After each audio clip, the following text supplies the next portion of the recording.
Welcome to Newspresso. Here is the top story in the past 6 hours.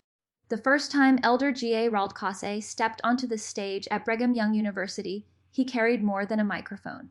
He carried the weight of the Great Salt Lake, a shimmering giant that has been shrinking for decades, its levels dropping because water is being pulled from the Wasatch Front to fill cities and farms. He knew the lake's future was at stake, and he was ready to speak. In his opening words, Elder Caussé reminded the audience that the Great Salt Lake isn't just a body of water.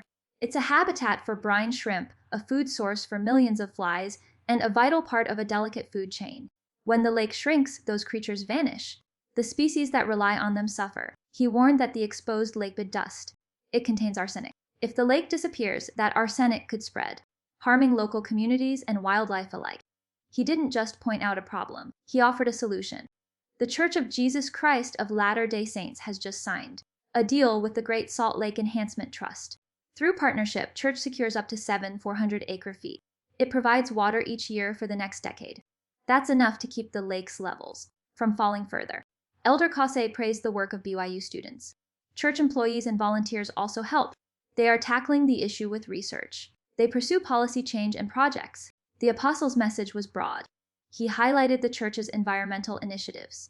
Recycling at their Salt Lake City Print Center, installing water-wise landscaping at meeting houses, reducing waste through reuse and recycling. He emphasized renewable energy and trash management. He focused on clean water and disaster response. Top priorities include renewable energy. They include clean water and disaster response. He encouraged everyone to take small steps.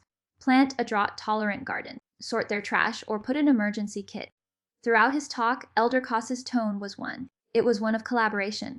He invited scientists, policymakers, and laypeople to join forces.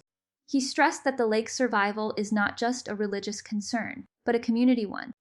He reminded the audience that stewardship means caring for the planet, ensuring future generations can enjoy its bounty. As the crowd rose to applause, it was clear that the Great Salt Lake crisis had gained anew.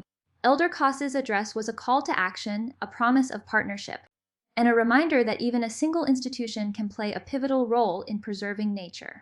His closing remark echoed through the hall.